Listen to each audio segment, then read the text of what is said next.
Hello, welcome to the True Crime Lounge. My name is Breezy, and we talk murder and crime here. Today, we are going to be continuing with our spooky season mini-series. Um, I am excited. For those of you who don't know, this is the podcast to my YouTube. And I also have a Patreon that you can go and check out as well. You can find me on Instagram, Facebook, and Twitter.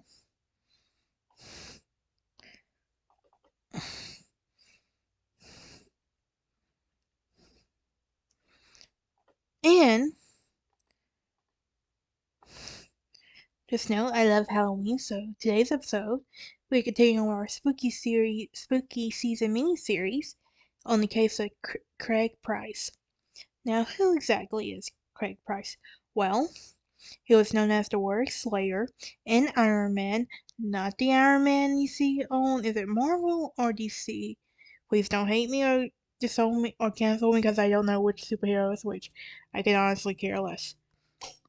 Anyway, um, he is a juvenile serial killer who first committed his murder at the age of 13 in Warwick, Rhode Island.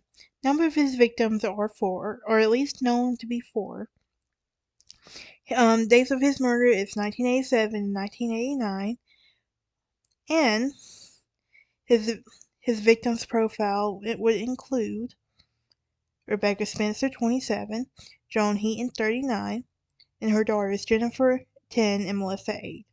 His methodology: stabbing with a knife.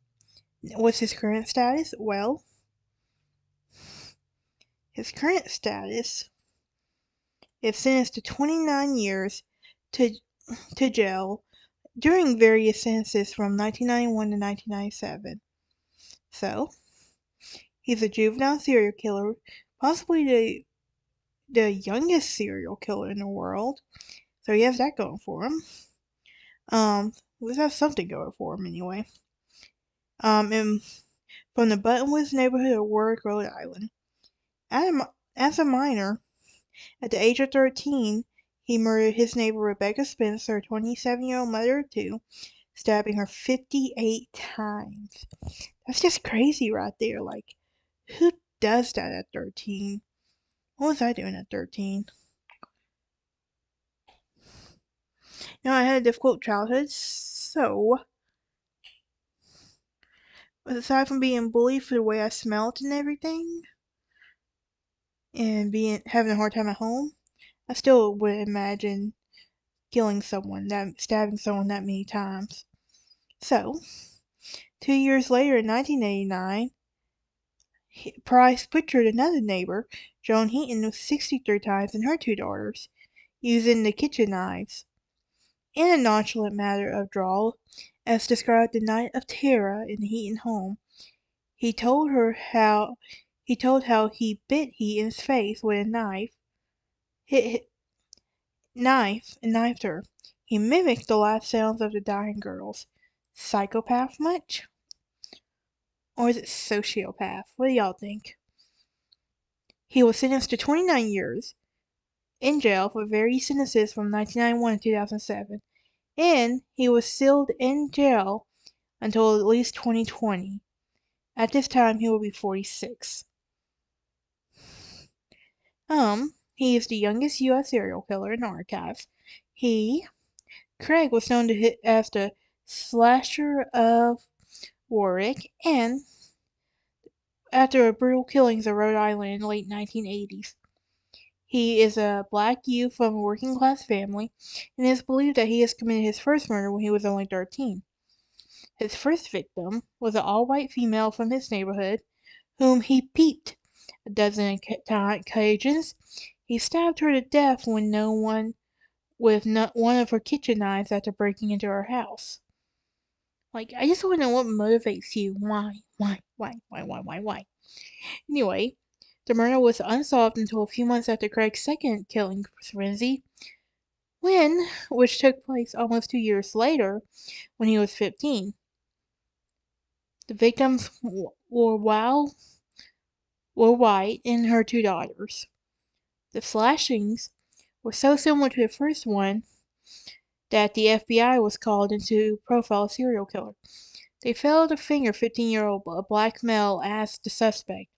It took an observant detective who noticed Craig was a bit cut on the hand and to crack the case. He admitted to committing the murders without any persuasion and, according to the FBI, goes down to history as the youngest serial killer in U.S. history. He is scheduled to be released from the ACI Cranston, Rhode Island. His sentence for murder has been served and now is doing 2 additional years for contempt. He just can't quit with the law, breaking the law, can he? Not a mild prisoner, he now faces an additional 20 years in prison for crimes he committed while incarcerated. The lethal teenager is a suspect in other unsolved homicides around Rhode Island. The FBI and local authorities believe it is only a matter of time that Craig will start killing again. So, we know he was born in 1974. We know he's from Rhode Island. We know he was arrested in 1989 for 4 murders that he committed in the neighborhood. So, after he was discovered, he calmly confessed to his crimes and arrested a month before his 16th birthday. He was tried and convicted as a minor. By law, this meant that he would be released and his criminal record sealed as soon as he turned 21. He bragged saying he would make history when he was released. This case will have changes to the state law and have juveniles be tried for adults for serious crimes. But these could not be applied retrospectively to Price. Due to the brutality of his crimes and the opinions of the state psychologist, he was a poor candidate for rehabilitation, and a group called Citizens Opposed to the Release of Craig Price formed to lobby him to continue imprisonment. Price was charged with a variety of crimes, including criminal contempt for refusing a psychological evaluation, extortion for threatening a corrections officer,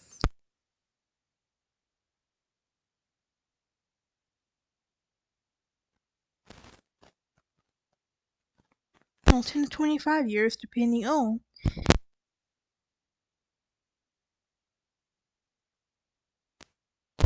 And he has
to cases that involve the children that get to me. She also had a skull brush bashed into a kitchen stool. Apart from the 57 stab wounds inflicted on her body, Joan was bludgeoned and strangled, and it was believed that they were murdered 3 days prior to discovery. Deputies were shocked at the savagery of the crime, even the most seasoned. So, looking for leads. Well, the Warwick Police Department had their finest working on the case. They were determined to catch the person who was responsible and worked day and night. So, they enlisted one of the FBI's most top profilers when they found out it was recently related to another case. In July 1987, Rebecca Spencer, 27, was found dead in her living room. She had been stabbed repeatedly with a packing knife. At this time of her death, she was preparing to move to another neighborhood. In both the Heath and Spencer cases, the killer used a weapon that was already present in the house. This presented strong evidence that the killer originally entered the residence for another purpose, such as to burglarize the house.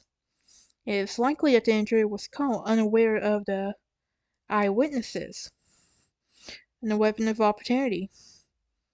So, because robbers often burglarize houses they know. The more familiar you are with the contents of the house, the more successful you are. So consequently, burglars regularly chose to rob houses that they chose to know where they live. McCreary suggested that both murderer likely entered the residence with the intention of robbing and probably was more there for the house or the residence. Moreover, he believed that the murderer lived in Buttonwoods area because both the crimes were committed 5 houses from one another. Another similarity in the cases was the unusual display of overkill. Joan and Rebecca were stabbed approximately 60 times each, and the children approximately 30. Due to excessive nature, it was highly probable cause that the same person committed both. McCreary suggested that to investigators that the frenetic manner of the stabbing was used to kill the Heatons likely resulted in the murderer stabbing his own hand. He bandaged his hand. McCreary's advice was great for investigators because it signified a narrow list of suspects. All they needed was some luck. So, a breakthrough finally happened. September 5th, 1989, just 1 day after the bodies were discovered, investigators got a real breakthrough in the case. According to Denise Lang's book, A Call for Justice, police detectives Ray Pendergast and Mark Braniff were driving through a park in nearby Buttonwood when Pendergast spotted a familiar face.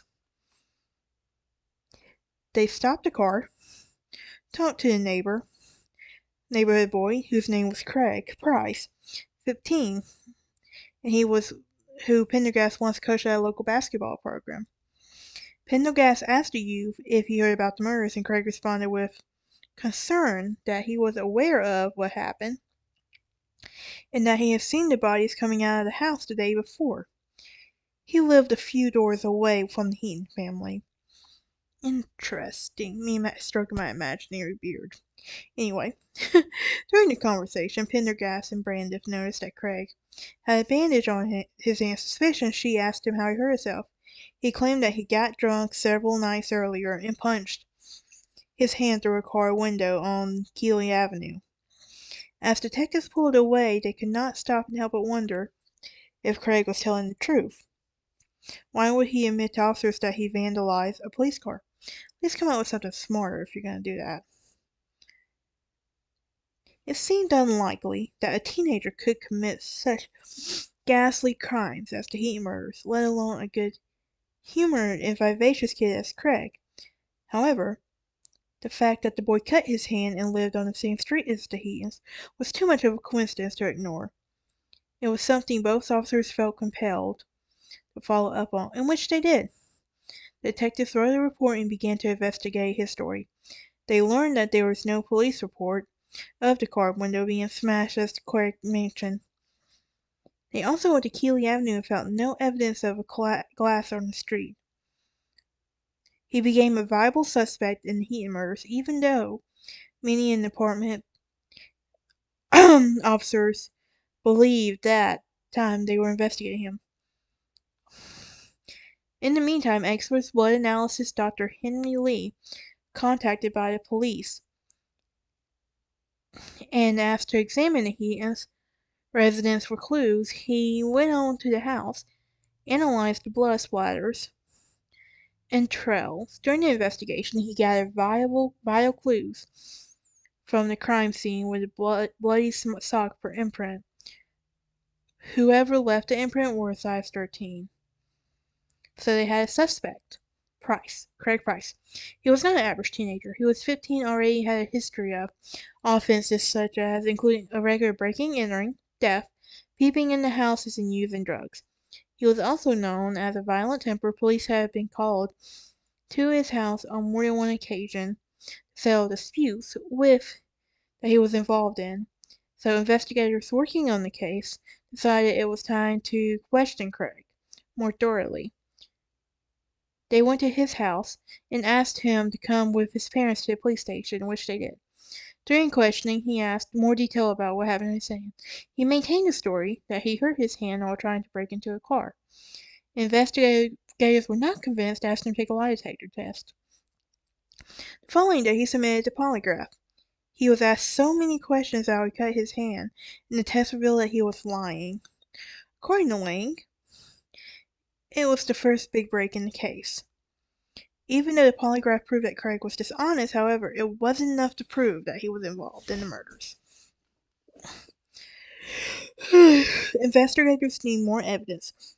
During the interviews with Craig's friends and acquaintances, investigators learned that he ran a gang of juvenile delinquents who were known to burglarize houses. More significantly, they discovered that he boasted about killing Rebecca Spencer. It was the first evidence that they had connecting him to the murder. Investigators were quick to obtain a search warrant for his house. Detectives Kevin Collins, Arthur Anderson, and Tim Colgan organized a search team. They devised a plan to overnight surveillance of the house before actually going to search the residence. They wanted to make sure that Craig was there and didn't leave the premises. So, in the early mornings of September 17th, detectives gave the signal to move into the house. A team of officers led by Collins, Anderson, and Colling rang the doorbell. And his father, Craig's father, answered the door and was shocked to see the police at his doorstep. He had no choice but to let him in. So, the rest of the family, including Craig, his mom, and his brother, were awakened by this and asked in the living room during the search. They were also distressed by the drama, except for Craig, who dozed off to sleep on the couch. It didn't take investigators long to find out what they were looking for. So while investigators were searching the shed behind the house, a trash bag full of incriminating evidence with the body and several bloody knives from the Heaton household, along with the bloody article of clothing, gloves, and other objects. Investigators woke up Craig and arrested him for the murder of Joan, Jennifer, and Melissa. Surprisingly, he was unaffected. At least show some emotion, dude. Craig was ushered from the house and police station with his parents in a tow. He was booked and interrogated about the murders. The detectives hoped Craig would come clean about the crimes. They got more than expected.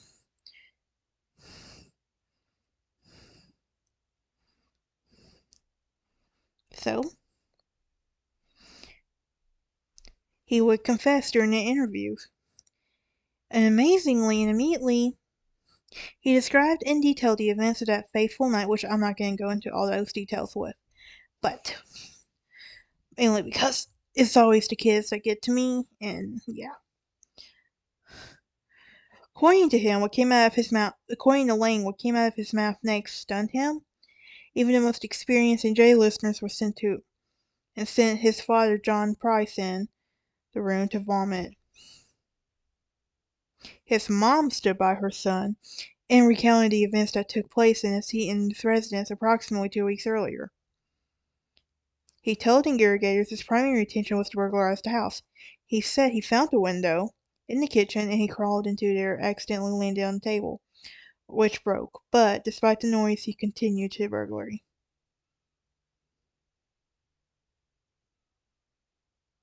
He had difficulty remembering his first murder for investigators in the detail of that night, while showing some remorse for what had happened.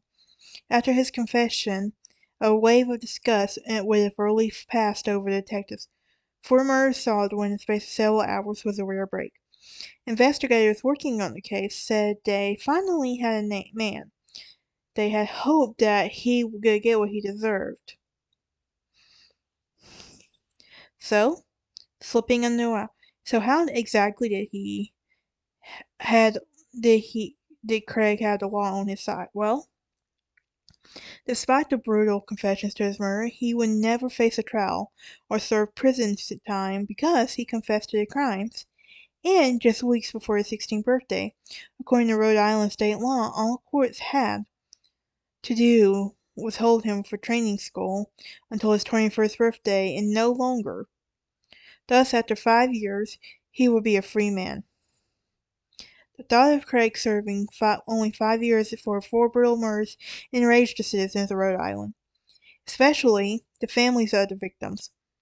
It was obvious that Craig was working against them. However, at the time of his defense, he was a teenager who was below the age of 16 with a rare phenomenon. In fact, he was considered to be one of the country's youngest serial killers.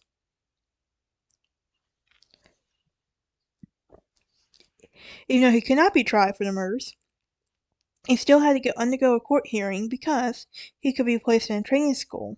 On September 1st, 21st, 1989, he appeared before a judge at the Kent County Courthouse, and during a brief proceeding, he presented with the murder and burglary charges against him. He pled guilty. He was served 5 years at the Rhode Island Training Facility's Youth Correctional Center, maximum security detention detail. He was also undergo psychological examination and therapy. However, he refused treatment and officially discussed the murders, all by pleading to the Fifth Amendment.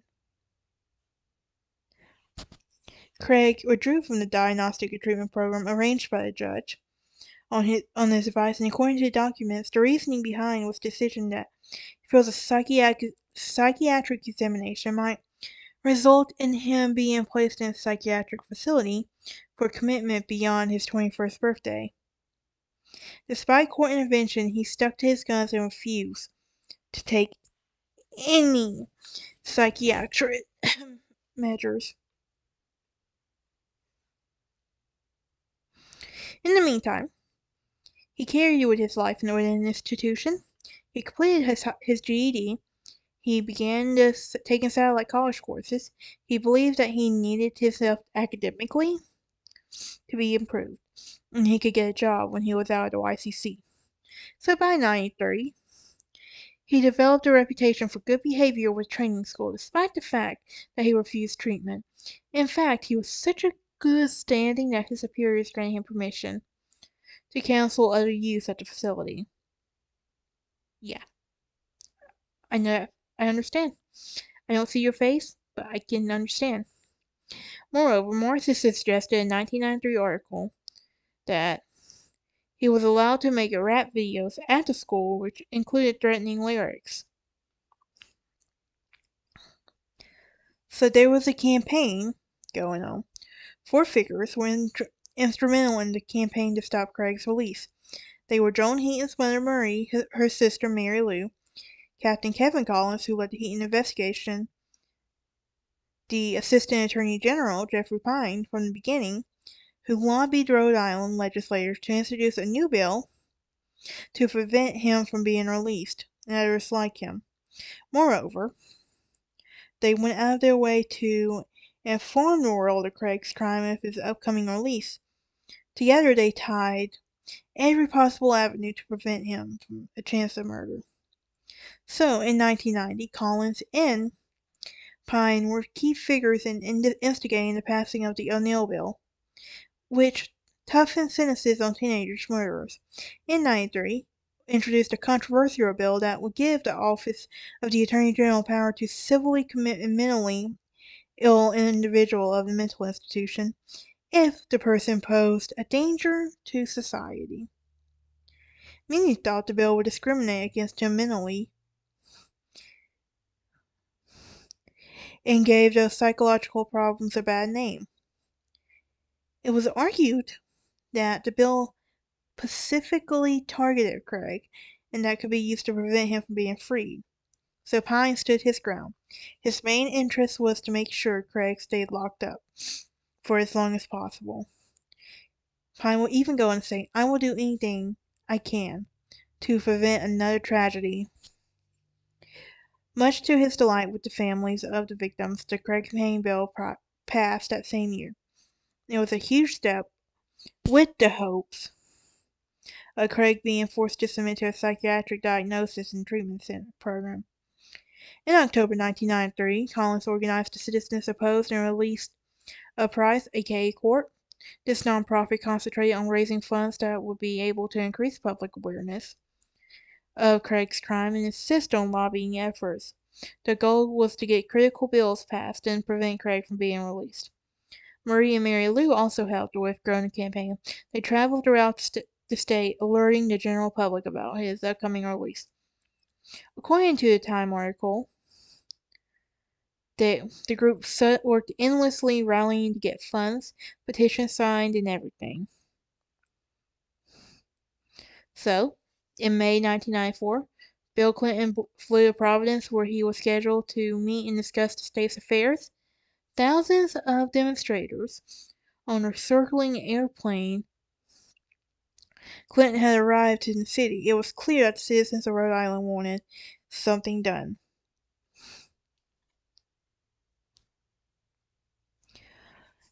In an interview, Clinton expressed his dismay about Craig being let out in approximately 6 months. He suggested that his records should not be sealed but publicly accessible. He has also mentioned that the law needs to change to prevent juveniles with violent history from purchasing firearms. And just 15 days after Clinton's comments, Rhode Island lawmakers reviewed a bill concerning access to the juvenile criminal records and gun laws. However, the problem concerning his release was still unanswered. His luck was about to change. Craig's luck was about to change. June 8, 1994. That was a year before my sister was born. Rhode Island residents were shocked to learn that Craig was indicted on one simple assault and extortion to injure Officer Mark Petrella, a training school employee. 1 week later, he was arraigned and his bail was set at $500,000. His trial was set for later that fall. So Judgment Day comes. October 3rd, Craig's trial begins in the Superior Court of Providence. It is long-awaited showdown that the media has in the country suspense. A majority of those who packed the courtroom were anxious if the justice would finally prevail. They wouldn't have to wait very long. Overhearing the case was Judge Thomas Needham. Attorneys Robert Mann and Katie Hines led the defense team. Prosecutors Patrick Young and Mike Stone represented the state's case against Craig. The hushed courtroom listened intently to opening statements made by Stone as he ushered one of the state's most highly publicized trials. He told jurors that they had learned how Craig verbally assaulted Petrella after he was given a disciplinary report to sign for possession of contraband materials. Moreover, they would hear how he threatened the officer if he continued his job at the facility.